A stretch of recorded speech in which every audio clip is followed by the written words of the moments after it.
Share market में निवेश करने वाली महिलाओं के लिए हम लेकर आए हैं खास शो सास बहू और सेंसेक्स। तो बेसिक प्रमाइज, बेसिक आइडिया, इतने दिनों से शो चल रहा है, अब तो आप सब जान चुके हैं। हम जितनी भी हमारी लेडीज ऑडियंस हैं, महिला दर्शक हैं, उनको ये स्पेसिफिकली प्लेटफॉर्म प्रोवाइड करने की कोशिश थी। ये आप लोग आएँ, मार्केट्स में जो कर रहे हैं उस पर बातचीत करें, समझाएं कहाँ दिक्कतें आ रही हैं, तो हमारे जो मार्केट्स के जाने माने एक्सपर्ट्स हैं वो आप लोगों की मदद कर सकें। इस कड़ी में आज जो एक्सपर्ट जुड़ने वाले हैं वो है कोटक सिक्योरिटीज के vice president technical research Shrikant Chauhan साहब। तो श्रीकांत जी जुड़ेंगे और आप लोग की तमाम क्वेरीज को सॉल्व करने में मदद करेंगे। और श्रीकांत जी, बहुत बहुत धन्यवाद आज वक्त निकालने के लिए। मैं आपके पास मार्केट्स के लिए आऊंगा, फिर क्वेरीज सॉल्व कराने के लिए आऊंगा। अच्छा, आगे जाने से पहले बता दूं, आज क्वेरीज जो आई हैं वो राजकोट जाने वाले हैं हम लोग। आज राजकोट में लोग तो बिजी होंगे, आज पतंग उड़ाने का दिन है, लेकिन राजकोट से भी हमारे पास गेस्ट जुड़ने वाले हैं। उनके साथ साथ कोलकाता और कानपुर जाना है। तो आज देश के इन 3 कोनों में जाना है हमको। जाऊं, बातचीत की शुरुआत करूं, उससे पहले एक काम करते हैं, जरा मार्केट्स का चेक ले लिया जाए। तो आज थर्सडे है, वीकली ऑप्शंस एक्सपायरी का दिन, और इंटरेस्टिंग दिन पैन आउट हो रहा है। तो हम पहले खुले, उसके बाद कुछ वीकनेस अचानक क्रीप इन हो गई। तो एक समय था 94 पॉइंट्स प्रिसाइसली मैं लिख के लाया, 94 पॉइंट्स नीचे गए। उसके बाद से देखिए लेकिन क्या रिमार्केबल रिकवरी। अब एट डेज हाइज भारतीय बाजार इस समय आपको कामकाज करते हुए नजर आएंगे। तो कहां हम आज के लोस 470 के और कहां 590, 120 पॉइंट की दिन के लोस से रिकवरी। तो आज मॉर्निंग कॉल में यही चर्चा हो रही थी कि मार्केट्स में आपको गिरावट में खरीदारी करनी है, अपनी एंट्री को टाइम करना है, मन खरीदारी करने का बनाना है। तो पता नहीं आप में से कितने, हालांकि जब गिरता है तो पता नहीं नर्वसनेस क्रीप इन होती है ऑब्वियसली, लेकिन जिन्होंने हिम्मत करी उस गिरावट में, करी तो है लोगों ने, तभी रिकवरी आ रही है। तो उस गिरावट में अगर खरीदारी करी हो तो अच्छे खासे मीनिंगफुल रिटर्न्स इस समय ये बाजार देता हुआ। तो एक्सपायरी से पहले कुछ मोमेंटम एटलीस्ट पिकअप होता हुआ। अच्छा, निफ्टी बैंक ऑलमोस्ट निफ्टी के इनलाइन परफॉर्मेंस देता हुआ। दूसरी तरफ आप देखेंगे आईटी में कुछ प्रॉफिट टेकिंग है, जबकि नंबर्स अच्छा आए थे। क्या नंबर्स से पहले बहुत स्टीम डेवलप हो गई थी, तो नंबर्स पे कुछ प्रॉफिट टेकिंग आती हुई। लेकिन फिर मदद कहां से आ रही है? आज मदद आ रही है रिलायंस इंडस्ट्रीज से। आईटी में बाकी सब प्रेशर में आ गए, टीसीएस में वापस मोमेंटम पिकअप हुआ है। एलएनटी, आईटीसी, ये वो लेगार्ड्स हैं जो अब रह रहे के अच्छा परफॉर्म करके दे रहे हैं। तो ये सब स्टॉक्स हैं जो पॉजिटिवली कंट्रीब्यूट कर रहे हैं, ये सब हैवी वेट्स हैं। इसलिए आप देख रहे हैं निफ्टी 1/4%, हर बातचीत के साथ उछाल बढ़ रहा है। डॉक्टर साहब, निफ्टी का एक बार चार्ट इंटरडे लेकर आइएगा।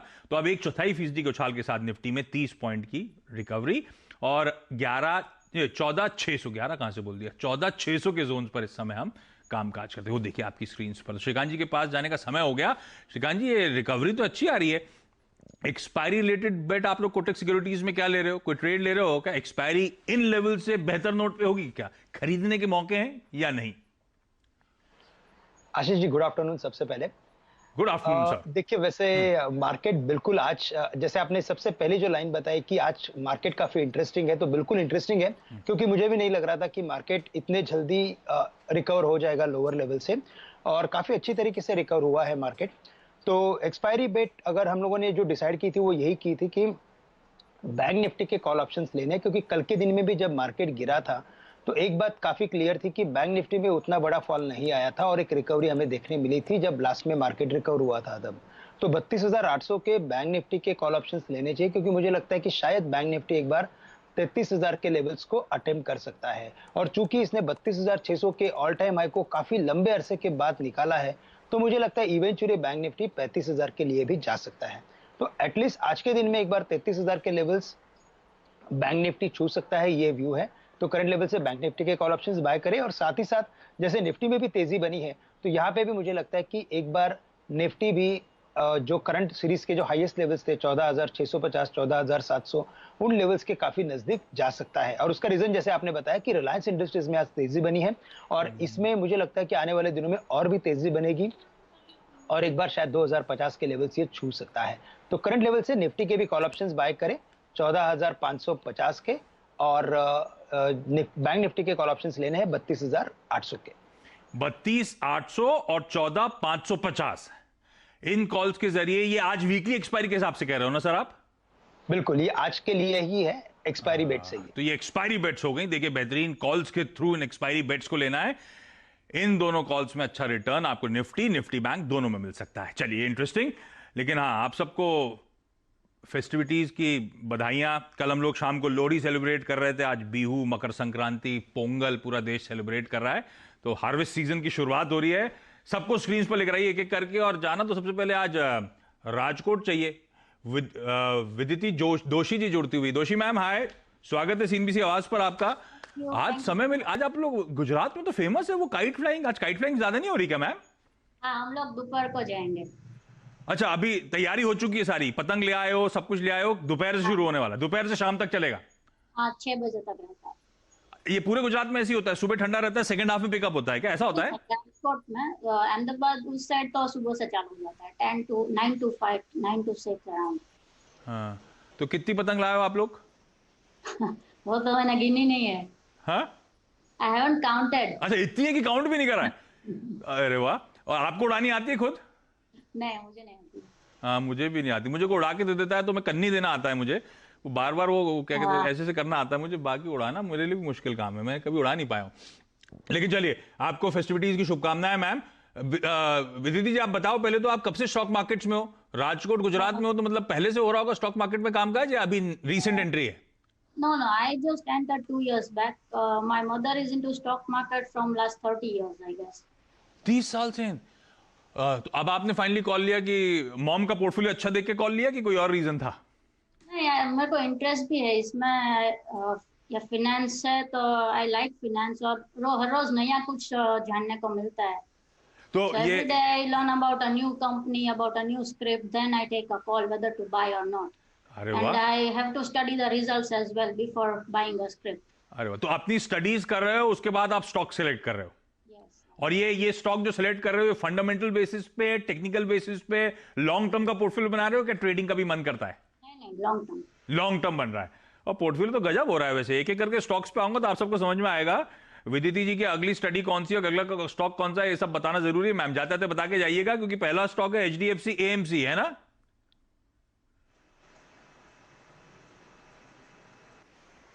विदिति जी, पहला सवाल कौन सा है? 3 स्टॉक्स हैं शायद आपके। पहला स्टॉक मेरा HDFC AMC। ये 1800 की बाइंग है? या अरे वाह। तो अब आप जानना क्या चाहते हो श्रीकांत जी से? मुनाफा बांधना है, बने रहना है, लॉन्ग टर्म के लिए अभी भी अट्रैक्टिव है। सवाल क्या होगा मैम, कैसे पोजीशन करूं श्रीकांत जी के सामने? कितना होगा और कितना टाइम तक होल्ड करना चाहिए ये स्टॉक? कितना टाइम तक होल्ड करना है? बाइंग तो लेवल तो बड़े अच्छे हैं, अगर आप रख सकते हो तो इस लेवल्स की बाइंग और इस तरह की पेडिग्री के स्टॉक को तो मुझे लगता है लॉन्ग टर्म के लिए पोर्टफोलियो में रख लेना चाहिए। लेकिन श्रीकांत जी ज्यादा बेहतर बताएंगे। श्रीकांत जी, लंबा कंसोलिडेशन शायद एचडीएफसी एएमसी, और मेरे ख्याल से नवंबर ऑनवर्ड स्टॉक ने जो पिकअप करा है, क्या मोमेंटम पकड़ा है इन्होंने। लकीली मेरे ख्याल से साल के लोज के आसपास पकड़ लिया था स्टॉक। अब क्या करना है, ये लॉन्ग टर्म के लिए रखने वाला स्टॉक है क्या? 1800 की बाइंग सही है क्या, या मुनाफा बांध लोगे आप? क्या करोगे? बिल्कुल, तो देखिए सबसे पहले सबको बधाई है, आपको भी बधाई, और जो हमारे गेस्ट है उनको भी बधाई है कि ये जो संक्रांत का पर्व है उसमें अगर आप देखें तो गुजरात में तो 3 दिन ये पर्व चलता है और 3 दिन इसको मनाते हैं। तो ये आज से शुरू होकर अब सैटरडे तक चलता रहेगा? चलता रहेगा, ये 3 दिन का मामला रहता है और काफी मजे करते हैं यहाँ के लोग। बट आप भी हम उड़ाते हो मार्केट क्या? में है और इस बार मार्केट भी काफी ऊपर है, तो कोई मुझे लगता नहीं कि मार्केट छोड़ के ये काम करेगा। बिल्कुल 3:30 बजे के बाद इसमें शामिल होंगे, तो ऐसा कुछ लग रहा है। हाँ? और HDFC AMC, Ashish ji, in fact देखे तो इस बार मैंने कई बार ये शो अटेंड किया है और मैंने कई बार देखा है कि जितने भी दर्शक हैं हमारे या जो भी सवाल पूछते हैं, उनके पास, सभी के पास अच्छे स्टॉक्स है, क्वालिटी स्टॉक्स है, और उसी के पीछे इनफैक्ट उन लोगों ने काफी अच्छा बाइंग भी कर लिया लोअर लेवल्स पे। मुझे लगता है बिल्कुल इसे होल्ड करके चलना चाहिए, क्योंकि इसमें अच्छी तेजी बनी है और टेक्निकली मुझे लगता है कि ये स्टॉक धीरे धीरे अपने प्रीवियस हाई के काफी नजदीक जा सकता है, जो 3800 के आसपास के है। लेकिन कम से कम मुझे लगता है कि 3500 के करीब बिल्कुल ये जा सकता है। अगर उन्हें नफा अगर बांधना है तो 3500 के करीब ये थोड़ा सा पोजीशन बुक कर सकते हैं, क्योंकि 200 शेयर्स इनके पास है। अगर इसमें अगर 100 शेयर अगर ये बेच लेते हैं तो इनकी एक कॉस्ट कम हो जाएगी, और मार्केट में कभी भी सबसे बढ़िया अगर कोई इन्वेस्टमेंट का अगर एक रूल है, या तो इन्वेस्टमेंट के बेसिस पे अगर पैसे कमाने हैं तो आपके पोर्टफोलियो का कॉस्ट आप कम करते रहिए। अगर आप एक इस रूल को फॉलो करोगे तो मुझे लगता है कि कोविड या और कोई भी करेंसी क्राइसिस आने दो या कुछ भी होने दो, आपके पोर्टफोलियो को कभी भी डेंट नहीं आएगा। तो चूंकि आपने 1800 में लिया है, तो मैं आपको ये बोलूंगा कि आप 3500 में 100 शेयर बेचिए और बाकी शेयर्स आप होल्ड कीजिए। बिल्कुल ठीक बात है। तो 1800 को लिए हुआ 3500 में आधा बेच दिया तो ऑलमोस्ट फ्री के स्टॉक्स होल्ड कर रही होंगी और फिर इस पेडिग्री की बात और बाजार में अच्छी तेजी की बात मैं अपने पैसे से नहीं अपने प्रॉफिट से उस मोमेंटम को राइड कर रही होंगी। मैम 3500 के आसपास, 3500 मेरे ख्याल से, मेरे ख्याल 3300 3400 तो साल के हाईज थे ही थे, उन्हीं हाईज के आसपास 3500 के जोन्स पे आप आधा मुनाफा बांध लें और बाकी स्टॉक्स के थ्रू इस मोमेंटम को राइड करें, इस स्टॉक को लॉन्ग टर्म के लिए होल्ड करें। अच्छा, मैं आपकी बाकी क्वेरीज पर आऊंगा। ये तो पहला स्टॉक था जिसमें इतने तगड़े रिटर्न्स हैं। जब तक आप बात करी थी मैं विदिति के बाकी के स्टॉक्स देख रहा था, वो भी गजब के रिटर्न्स दे रहे हैं। लेकिन मैं आऊंगा मैम आपके पास। अब पहले कानपुर जाता हूं, फिर कोलकाता जाने की तैयारी करूंगा। कानपुर से रेशु गुप्ता जुड़ती हुई। Reshu ma'am hi, good afternoon. आप भी लंबे अरसे से हो गया स्टॉक मार्केट में मैम, या ये लॉकडाउन में शुरुआत हुई? नहीं सर, 2 साल हो गए हैं ज्वाइन करे हुए। हो तो साथ साथ शुरुआत हुई आपकी और विदिति जी की। 2 साल की जर्नी कैसी रही? सर अच्छी रही, और सर सेविंग्स थी तो हस्बैंड ने कहा कि इन्वेस्ट करना चाहिए, लेकिन जो सीखा है हमने, पहले तो कुछ नहीं आता था। हाँ। शेयर मार्केट का ABCD भी नहीं पता था। हाँ। हम सब CNBC आपका चैनल देख के ही हमने सब सीखा है। अरे वाह। और अब सिर्फ चैनल के साथ साथ अपनी स्टडी सीखना सब चल रहा है साथ साथ ना मैम? हाँ सर, सब चल रहा है, सब और फंडामेंटल्स भी देखते हैं, सब हाँ, कुछ तो देखकर ही सर इन्वेस्ट करते हैं। अरे वाह। तो आप और हस्बैंड दोनों मिलकर डिसाइड कर रहे हो या फिर आप ही अपना कॉल ले रहे हो पोर्टफोलियो का? सर अब खुद ही ले लेते हैं हम। अरे वाह। तो रेशु जी, पहला स्टॉक कौन सा है? 2 स्टॉक्स हैं शायद पोर्टफोलियो में जिस पे सवाल है। पहला कौन सा है स्टॉक मैम? बर्गर किंग है सर हमारे पास। 70 शेयर है एट 162। सर हम ये जानना चाहते थे कि इससे और हमें एक्यूमुलेट करना चाहिए और लॉन्ग टर्म के लिए रख सकते हैं इसे पोर्टफोलियो में? तो रेशु जी, बर्गर किंग क्यों लिया? आईपीओ तो मिस हो गया, इसका मतलब आपने जब तेजी आ रही थी तब पकड़ा है ना? हाँ। आपने लॉन्ग टर्म के लिए आज से लिया हुआ है। हाँ। अब पता नहीं श्रीकांत जी के पास चार्ट तो बहुत लंबी होगी नहीं, लेकिन श्रीकांत जी जो भी लिमिटेड डेटा है, वैसे कंपनी तो जाना माना ब्रांड है ही है, लेकिन दिक्कत ये हो गई कि आईपीओ के बाद इतना स्टीम जनरेट हो गया कि वो स्टॉक इतना मोमेंटम दिखाया था, मेरे ख्याल से 200 के पार गया था शायद बर्गर किंग का स्टॉक। उसके बाद ठंडा पड़ा है। क्या करना चाहिए? इनकी बाइंग है 162 की, 145 पे चल रहा है, लॉन्ग टर्म का नजरिया है। क्या करें? आपके पास होता तो लॉन्ग टर्म के लिए ए रखते क्या, बी अगर रखते तो कुछ एवरेजिंग करनी है, या फिर जहां पोजीशन है वहां कोई स्टॉप लॉस लगा के रखूं? कैसे अप्रोच करूं मैं अपनी पोजीशन को सर? आपका जो सवाल है वो मुझे लगता है कि बिल्कुल सही है कि इसे एवरेज करना है कि नहीं करना है, सबसे बड़ी बात यह है। और दूसरा यह है कि मेरे पास डेटा कितना है। तो देखिए, मैं सबसे पहले क्या करता हूं कि अगर मुझे कोई भी स्टॉक या सेक्टर को अगर फॉलो करना है तो मैं उसमें, या तो मैं मेरे दर्शकों को ये बताना चाहूंगा कि हम एज अ कोटक एक पॉलिसी फॉलो करते हैं कि जो सेक्टर है उस सेक्टर में टॉप टू बॉटम जो भी स्टॉक्स है उनकी हम हायरार्की बिठाते हैं, उनके मैनेजमेंट के बेसिस पे, उनके मार्केट शेयर के बेसिस पे। अगर मैं इसी पर्टिकुलर सेक्टर के लिए अगर आता हूं तो मैं सबसे पहले अगर किसी को अगर तवज्जो दूंगा तो वो दूंगा मैं जुबिलेंट फूड को, उसके बाद दूंगा मैं वेस्ट लाइफ को, और उसके बाद अगर मुझे बाय करना ही है तो मैं बाय करूंगा बर्गर किंग को। अभी उन्होंने बाय किया है 162 रुपए में, तो मुझे लगता है कि अभी भी वो कुछ ऑलमोस्ट 10% डाउन है अपने इन्वेस्टमेंट्स के ऊपर, जो मुझे लगता नहीं कि कोई बड़ी बात है। तो करंट लेवल से मुझे लगता है कि आप बर्गर किंग एक बार बेच दीजिए। एवरेज करना बिल्कुल भी मुनासिब नहीं है, क्योंकि मुझे लगता है कि ये सेक्टर में 2 दिग्गज जो है वो अपना मार्केट शेयर बनाए रखेंगे। तो यहाँ पे आप एक बार बर्गर किंग में से एग्जिट कर लीजिए और जुबिलेंट फूड में एंटर हो जाइए।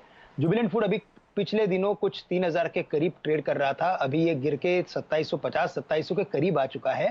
तो करंट लेवल से मुझे लगता है कि इसमें काफी सारे पोटेंशियल्स है। तो जुबिलेंट फूड आप बिल्कुल बाय करके चल सकते हैं और बर्गर किंग में से एग्जिट कर सकते हैं। तो बेसिकली रेशु मैम, अगर आपको इसी स्पेस में क्विक सर्विस रेस्टोरेंट्स QSR के स्पेस में एक्सपोजर चाहिए तो यहाँ पे थोड़ा सा लॉस बुक करना है। और इससे बेहतर, अच्छा उन्होंने हायरार्की समझा दी, जुबिलेंट फूडवर्क सबसे बेहतर, उसके बाद वेस्ट लाइफ जो मैकडॉनल्ड्स, और तीसरे पायदान पे बर्गर किंग इस समय वैल्यूएशन या तेजी चार्ट्स के हिसाब से खड़ा हुआ है। तो अगर इसी सेक्टर का एक्सपोजर चाहिए तो जुबिलेंट फूडवर्क ज्यादा बेहतर रणनीति होगी। हाँ, ये मैं जानता हूं बड़ा मुश्किल काम है 10% नीचे भी माल छोड़ना, लेकिन शायद एक्सपर्ट्स यही समझा रहे हैं कि वो थोड़ा दिल नहीं लगा के, थोड़ा सा रूथलेस होके निकालें और इस स्टॉक में दाव लगाएं, ज्यादा बेहतर होगा। अच्छा, मैं लौट के आऊंगा आपकी सेकंड क्वेरी के लिए मैम। पहले एक बार मैं कोलकाता घुमाऊं, और कोलकाता से हमारे साथ ऐश्वर्या महेश्वरी जी जुड़ती हुई। ऐश्वर्या मैम आए। ऐश्वर्या जी तो पहले नजर आ रही थी, डॉक्टर साहब कोई दिक्कत आ गई तकनीकी? हेलो। अच्छा, नहीं नजर आ रही है, मुझे लगा नहीं आ रही है, वो बीच में तकनीकी दिक्कत आ रही थी। Aishwarya ma'am good afternoon. कब से हो स्टॉक मार्केट में मैम आप? नमस्ते, वेरी गुड आफ्टरनून सर सबसे पहले तो पूरे CNBC आवाज को a very happy birthday for completing sweet 16 and a very happy Makar Sankranti. Thank you ma'am, thank you so much. आप लोग सब इस जर्नी का पार्ट हो, तो जुड़े रहने के लिए आप लोग का बहुत बहुत धन्यवाद, और आपको भी फेस्टिव ग्रीटिंग्स मैम। कब से हो स्टॉक मार्केट में? Thank you. मैं अपने पापा को बचपन से देख रही हूँ इन्वेस्ट करते हुए। पापा बचपन से करते हैं, तो बड़ा तगड़ा पोर्टफोलियो होगा पापा का। एकदम। हाँ, अरे गजब है। तो आप तो उनको देखते देखते फिर आपने शुरुआत करी। कब शुरुआत करी, कितना समय हो गया? जी मेरा जो पोर्टफोलियो है उसको 3 to 4 इयर्स हो गया। और कैसा कर रहा है पोर्टफोलियो? अब वो तो आप बताएंगे। नहीं, मैं कैसे बताऊंगा, मैंने आपको पोर्टफोलियो देखा नहीं है। मैं कह रहा था कैसा कर रहा है, मतलब मुनाफा हो रहा है ना एंड में? मुनाफा जो हुआ था वो बुक हो गया, लेकिन अभी लॉस में है। ठीक, अभी लॉस में। या तो अच्छा, आप प्रॉफिट बुक करते रहते हो, और अभी जो पोजीशंस हैं थोड़ी सी लॉस में चल रही हैं। कौन सा स्टॉक सबसे ज्यादा दिक्कत कर रहा है, पहले उसके साथ शुरुआत करते हैं। अच्छा, सबसे पहले मेरा क्वेरी था ITC पे। मेरे पास 1250 है एट द रेट ऑफ 295। तो अभी ITC किस तरफ जाएगा, क्या प्रोस्पेक्ट है, आप थोड़ा गाइड कर सकते हैं? ये तो पूरा देश जानना चाहता है। तो ये तो श्रीकांत जी आप ही आंसर दीजिए। ये ITC ये रैंक अंडर परफॉर्मर, अब रह रहे कि जब मार्केट ठंडा पड़ रहा है तो ITC में कुछ स्ट्रेंथ लौट रही है वापस। सर 200 के ऊपर अच्छा खासा कंसोलिडेट कर रहा है, ये तेजी आएगी क्या? देखिए, ऐश्वर्या मैम जो है वो कलकत्ता से है, और जितनी भी मैंने देखा है कि कलकत्ता से इन्वेस्टर्स रहते हैं, उनके सभी के पास ITC तो होता ही होता है। हाँ। दूसरी बात मैंने ये देखी है कि जितने भी हम पोर्टफोलियो के अंदर जो स्टॉक्स रखते हैं और जहां पे हमें मुनाफा मिलता है हम उसे बेच देते हैं, और जो लॉस मेकिंग आइटम्स होते हैं हम उन्हें पकड़ के रखते हैं। और इसी वजह से at the end of year या पर्टिकुलर पीरियड अगर आप आशीष जी देखेंगे तो मैंने मोस्ट ऑफ द टाइम देखा है कि जो इन्वेस्टर होता है वो यही गलती करता है कि जो प्रॉफिट मेकिंग ट्रेड है उसे या तो इन्वेस्टमेंट है उसे बेच देता है, लॉस मेकिंग को पकड़ के रखता है, और फिर फाइनली वो लॉस में एंड अप करता है। तो सबसे बढ़िया स्ट्रेटेजी ऑलवेज ये होनी चाहिए कि जो आपको प्रॉफिट दिखा रहा है आप उसे पकड़ के रखिए, जो लॉस दिखा रहा है उसे आप बेचते जाइए।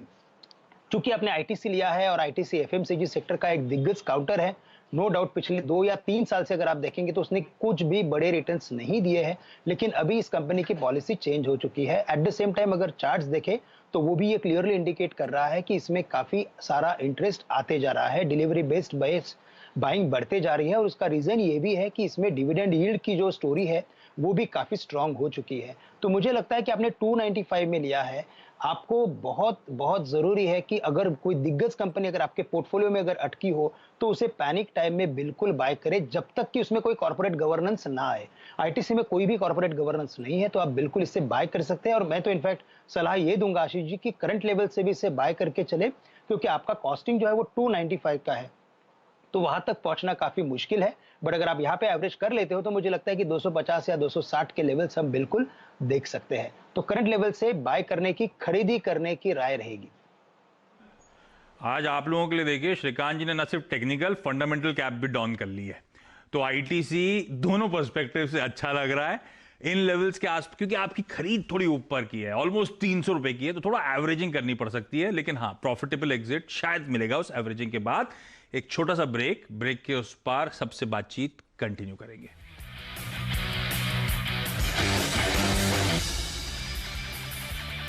चलिए, ब्रेक के बाद आपका स्वागत है एकदम फ्लैटिश नोट पे, यानी कि कल की क्लोजिंग लेवल्स के आसपास इस समय निफ्टी और सेंसेक्स आपको घूमते हुए नजर आएंगे। रिलायंस की स्ट्रेंथ है जो शायद लोअर लेवल से रिकवरी में मदद कर रही है, और टीम हमारी नीचे एट डेज हाइज दिखा भी रही है आप लोगों को। लेकिन राजकोट जा रहा हूं विदिति के पास, HDFC AMC में तो बढ़िया एंट्री हुई थी विदिति। अच्छा विदिति, सवाल पूछूं उससे पहले, ये पता नहीं जब से मेरे दिमाग में एक सवाल घूम रहा है, मैंने कहा वापस आऊंगा तो आपसे पूछूंगा, ये बहुत सारी पतंग क्यों लेकर आए आप? कटने का डर रहता है क्या बहुत? नहीं, फट जाती है फिर कट जाती है। ठीक है, उड़ती नहीं है तो कट जाती वो है। आप और श्रीकांत जी को आइडिया है, मुझे तो उड़ाने का आइडिया नहीं, इसलिए मैंने कहा पूछ लूं। अच्छा, अगला स्टॉक कौन सा? मेरा डिक्सन। डिक्सन लिया हुआ है मैम? या किस भाव पे लिया है? 3000। क्या बात कर रहे हो आप? डिक्सन 3000 पे लिया हुआ है। ये जब 3000 का भाव, तो मेरे ख्याल से साल के लोस 2900 के हैं। तो ये जब करेक्शन और इसमें तो करेक्शन खैर आया ही नहीं मीनिंगफुली, ये स्टॉक तो गजब का मूव दिखाना शुरू करा है। डिक्सन आपने बड़े अच्छे एंट्री लेवल, ये क्या मार्च के आसपास लिया हुआ स्टॉक है क्या? हाँ, अराउंड दैट टाइम, मार्च से पहले शायद। अरे वाह, तो आप गजब है यार, आपको तो 11-11,500 रुपए पर शेयर का प्रॉफिट हो रहा है मैम, फिर टेंशन क्या है? जब मन करे, जब पैसे हो तो बुक करो, नहीं मन कर रहा तो रखे रहो, टेंशन ही नहीं है। इसलिए मैंने पूछा था अगला स्टॉक कौन सा लेने वाले हो, हम सबको बता देना यहाँ पे। आप श्रीकांत जी की पिक अलग, आपकी पिक अलग ले लेंगे, लेकिन अब आपका सवाल क्या है, यहाँ पे भी सेम है ना, HDFC AMC जैसा, मुनाफा बांधना है नहीं बांधना? हाँ, उसका टारगेट क्या आएगा नेक्स्ट? ये तो अनचार्टेड टेरिटरी, गजब का मूव दिखा रहा है ये स्टॉक। श्रीकांत जी क्या करना है भाई, 3,000 का खरीदा है, 14,000 पे खड़ा हुआ है। और एक अच्छी बात विदिति जी आपकी कि स्क्रीन पे प्रॉफिट देके भी आपने बांधा नहीं, राइड करा उस मोमेंटम को और ड्यूली रिवॉर्ड करा बाजार ने आपको, ये काबिले तारीफ है। डबल देख के तो अच्छे अच्छे लोग पिघल जाते हैं। क्या करना है श्रीकांत, इनका मल्टीबैगर खड़ा है इनके सामने। आशीष जी बिल्कुल ये तारीफ काबिल है, क्योंकि 3,000 में लिया हुआ स्टॉक अगर 15,000 तक बेचा नहीं है तो बिल्कुल वो बड़ी बात है। लेकिन साथ ही साथ मैं ये बोलूंगा कि 3,000 का लिया हुआ स्टॉक अगर 15,000 हो चुका है तो उनको विंडफॉल गेन्स मिल रहे हैं, और अगर विंडफॉल गेन मिल रहे हैं तो बिल्कुल मुझे लगता है कि 50% बुक करके इसकी भी कॉस्ट को आप कम कर दीजिए। देखिए कंपनी काफी बढ़िया है और इसके जो क्लाइंट्स है वो सैमसंग, Xiaomi, पैनासोनिक जैसे बड़े बड़े क्लाइंट्स हैं, और ये जो कंपनी है उसको आगे फ्यूचर डेफिनेटली ब्राइट है। बट हम बहुत सारी चीजें कंसिडर नहीं करते हैं जो शायद फ्यूचर में कभी भी अनएक्सपेक्टेडली आ सकती है। तो मुझे लगता है कि बिल्कुल आप एक 50% मुनाफा ले लीजिए और बाकी 50% पे आप फॉर नेक्स्ट एटलीस्ट 2-3 ईयर्स आप बैठे रहिए। मुझे लगता है ये काफी और अच्छे रिटर्न्स दे सकता है। एक ही अफसोस है, इसके 30 लिए, इसके 200 लिए होते तो मजा ही अलग होता विदिति, है ना? चलिए, इस नोट पर मुझे बताया जा रहा समय खत्म हो गया। श्रीकांत जी देखा आपने, समय कितनी जल्दी निकलता है पता ही नहीं चलता। हमने सिर्फ एक क्वेरी सबकी सॉल्व करी, अगली क्वेरी पे पहुंच ही नहीं पाया और वो घंटी बज गई। मेरे डायरेक्टर साहब बहुत देर से कह रहे हैं खत्म करो। हर्षदा का शो सामने खड़ा हुआ है। आप सबका जुड़ने के लिए धन्यवाद। मैं कोशिश करूंगा, अपनी गेस्ट टीम से रिक्वेस्ट करूंगा कि आप लोग जिन जिनके सवाल रह गए हैं किसी आगे वाले साउथ और सेंसेक्स में, मैम सॉरी आज पूरी नहीं ले पाया, लेकिन कोशिश करूंगा सवाल फिर से लूं। तो किसी और दिन आप लोगों से फिर भेंट होगी, फिर मुलाकात होगी। श्रीकांत जी थैंक यू सो मच जुड़ने के लिए, सारी क्वेरीज और खासतौर पर टेक्निकल के साथ साथ फंडामेंटल नजरिया भी देने लगे। आज मजा आया सुन के और सब बढ़िया नजरिया दिया सर आपने, थैंक यू सो मच। और वो पतंग जब उड़ाए 3:30 के बाद तो एक फोटो जरूर टैग कर दीजिएगा मुझे ट्विटर पे। इस नोट पर इस खास पेशकश में इतना ही। छोटा सा ब्रेक के उस पार हर्षदा जुड़ेंगी जो लेकर आएंगे आपके लिए मिड कैप मंथ को। फ्रेंड्स मिलते हैं अगले वीडियो के अंदर, जब तक के लिए गुड बाय।